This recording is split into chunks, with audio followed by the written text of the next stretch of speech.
Welcome back to All This Math. This is Professor Parker, and I got my Tuskegee University sweatshirt on right about now. I like this joint. I like what it represents. If you're not familiar with Tuskegee University, it's a historically black college located in Tuskegee, Alabama. The first president was Booker T. Washington. He's definitely somebody you should research. Don't believe everything you hear about him from people that have not really researched him.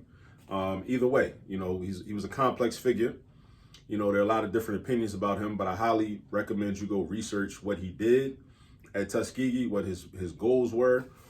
Read his autobiography, Up From Slavery, where he talks about attending Hampton University, another historically black college located in Hampton, Virginia, near Norfolk State and all that. But yeah, research Tuskegee University, research Booker T. Washington, also George Washington Carver, which many of us have heard of, but we may not know a lot about the brother.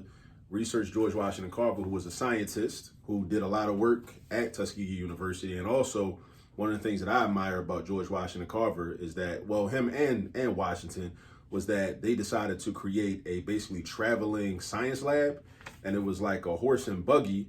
And the purpose of it was to go out into the rural community surrounding Tuskegee University. And this is we're talking about back in the 19th century, right? And educate black people in the community that were not able to attend Tuskegee University, which was founded in 1881. So we're talking about late 19th century. We're talking about early 20th century, to go into the community and educate people about science, right? So as a way to like democratize the science education, right? So if you're not in the school getting it in the classroom, we're going to bring the classroom to you. We're going to bring the classroom to you, come to your community, pull up on you, and we're going to teach some science, which is similar to, and it was kind of it encouraged me and inspired me a lot. One of the reasons why I go so hard with like pushing this YouTube channel, because whether you get, if you get private tutoring from me or not, or you get private tutoring from somebody, or, if you're learning in school, or if you're not learning certain things in school, you can come to the YouTube channel and learn regardless. And all you need is Wi-Fi. You know what I mean? So definitely look those people up. Look up Tuskegee University, become familiar with it, and, and you'll be better for it.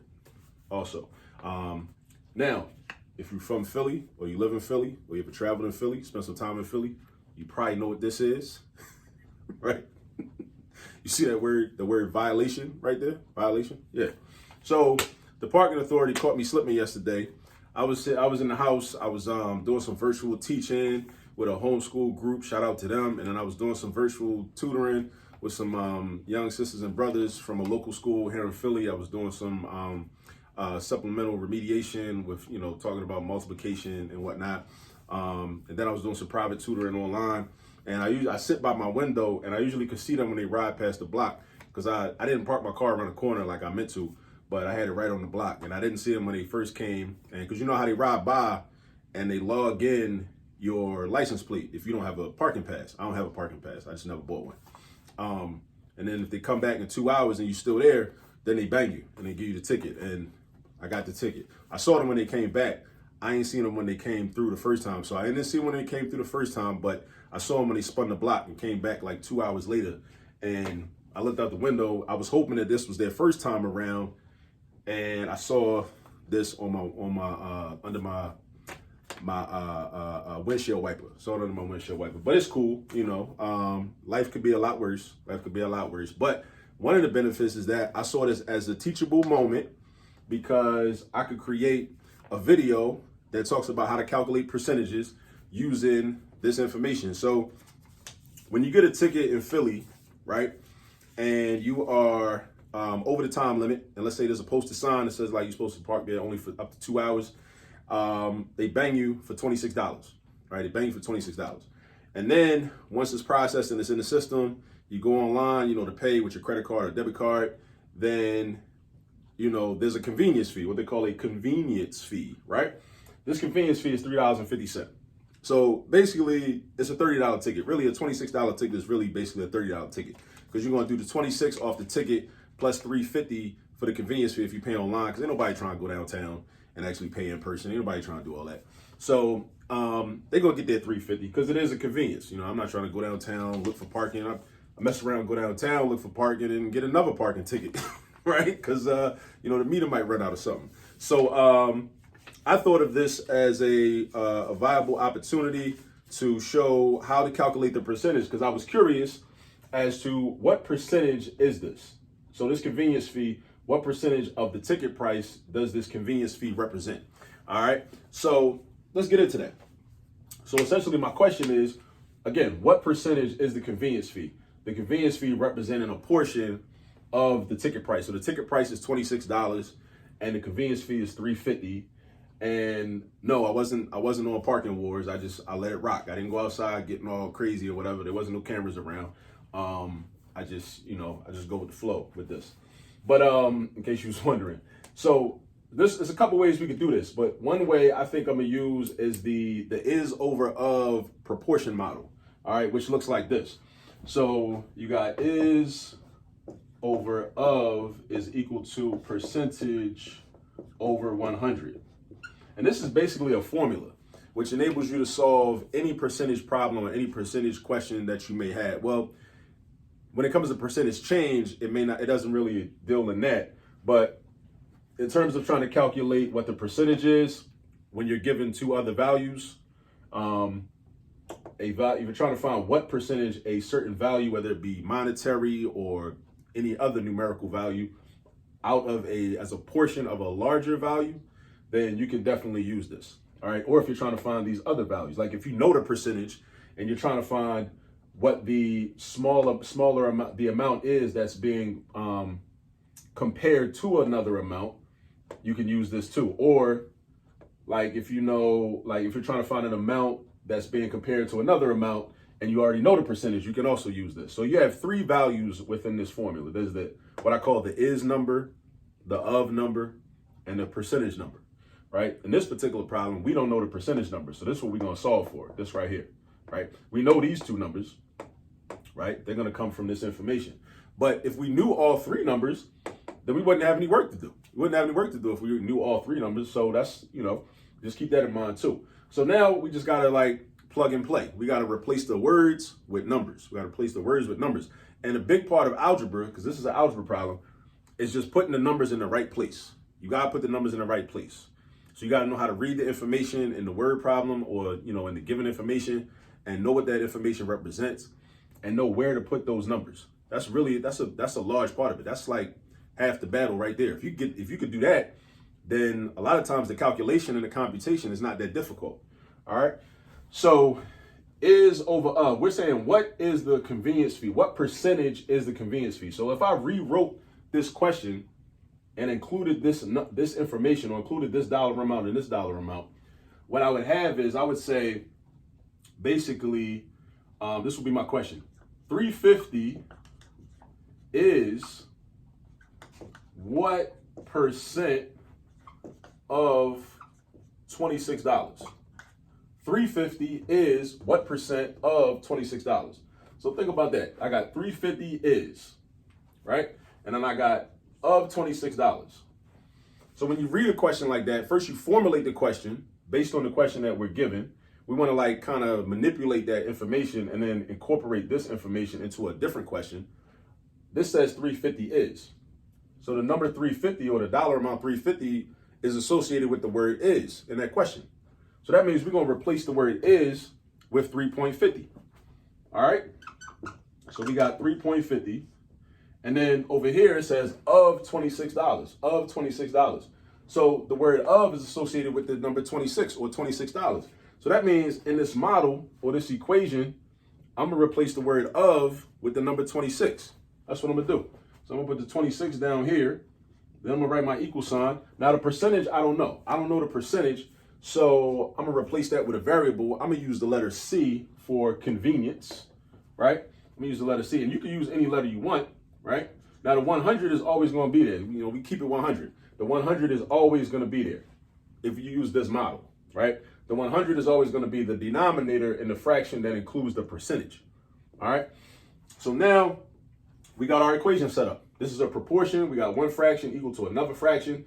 And then we want to basically solve for C. So there's a few ways we could do that. But the way I like is what I call the Malcolm X method, because we go into X formation when we do our multiplication. Some textbooks call it the cross product property. Some people call it the butterfly method. But like I said, I like to call it the Malcolm X method because that's my guy. All right. So 26 times C, and then you do 350 times 100. So then I go over here. 26 times C is 26C. Then I write my equal sign. Then 350 times 100. I'm going to write that. I could have just did the math, but I figured I'd just write it out. So now I got 26C is equal to $3.50 times 100. 26C is equal to 350 times 100, right? So now, over here on the right side, I'm going to simplify this. 350 times 100. Whenever you multiply a number by 100, essentially, the number just gets bigger by a factor of 100, right? Kind of like when you zooming in on your camera when you're about to take a picture. The picture gets bigger by a factor, a certain factor, right? So 350 times 100, we could either move this decimal point 2 spaces to the right, or what some curricula like to teach is, and this is fine too, they like for you to keep the decimal point where it is at all times and think of it as moving the numbers or the digits 2 spaces to the left. Either way, we're going to end up with 350. That's the bottom line. We're going to end up with 350 because $3.50 times 100 is 350. If you got $3.50 and you get it 100 times, that's $350, right? That's $350. So now we got 26C is equal to 350. All right. Now I'm trying to get C by itself. That's my ultimate goal, because when you solve an equation, you're solving for a variable. When you're solving for a variable, that means you're trying to isolate that variable by itself on one side of the equation or one side of the equal sign. It don't matter whether it's the left side or the right side, but you're trying to get it by itself. So this C, we try and get it alone. So that means we got to get rid of 26. Now the question is, how you get rid of 26? You get rid of 26 by doing the inverse operation from what 26 is involved in. 26C means 26 times C. Times means multiplication. You got to do the opposite of multiplying. So you got to know what the opposite of multiplying is. The opposite of multiplying is division. So we got to divide. So we're going to divide by 26 on the left side. And also, because it's an equation, whatever I do on one side, I must also do on the other side. So if I divide by 26 on the left, I also got to divide by 26 on the right. 26 divided by 26 is 1. 1C over 1 is just C. Now, 350 divided by 26, I'm going to grab my calculator to do that. You know, little calculator. You can get one of these. If you don't have one, I highly recommend invest. It costs you like $12 or something like that, maybe even 10. All right. So 350 divided by 26, 13.4615. Let's round it to 2 decimal places. So that's going to be 13.46%. So this convenience fee represents basically 13 point, let's say 13.5%. If I round it up. And if you wanted to round even more, you could round it up to 14% if you wanted to. So this basically represents 13.5%. So this is a 13.5% convenience fee. Damn. That's a lot. That's kind of high. When you think about it, you're paying 13.5%. I might need to take that trip downtown. Yeah, I might need to do that. That might not be that convenient. You know what I'm saying? Because it's 13.5%. I know a lot of people look at that and say $350. That ain't a whole lot of money anyway. You're already paying $26. You might as well. You're basically still paying $30. You're paying $29.50 altogether. So you might as well just pay it's $30 anyway. $26 ain't that different from $29.50. That's true. That's kind of how I rationalize it in my own mind when I catch parking tickets. But it's important for us to notice, right? So if we notice, now it gives us a different perspective, right? And that's what math can do. That's why math is a very viable and useful tool. It helps us to see the world differently and see the world more clearly. And it helps us to see what's really going on, because yeah, you could say this is a $3.50 fee and you're already paying $26. So you're still basically paying $30 even either way. But just think about it, like 13.5%, like, man, that's as a fraction, like that's kind of high. Like 13.5%, like that's kind of high, right? Just for a convenience fee, just to be able to just like pay online with my card, right? So now what you're gonna do with that information, or what I'm gonna do with that information, I don't know. I might not do nothing with it, but I just like to know stuff. I just like to be aware. I like to have awareness. You know what I mean? So anyway, but yeah, I wanted to, because people, this is everyday math. This is what I call everyday math, and I like to answer that question, like, when am I ever going to use this stuff? Because, you know, I'm sure it's a child somewhere in a school somewhere. The teacher's trying to teach them how to calculate percentages. And they sitting up there talking about, like, when am I using this stuff? Why I got to learn this? Well, here's a reason. Because you probably going to catch a parking ticket one day.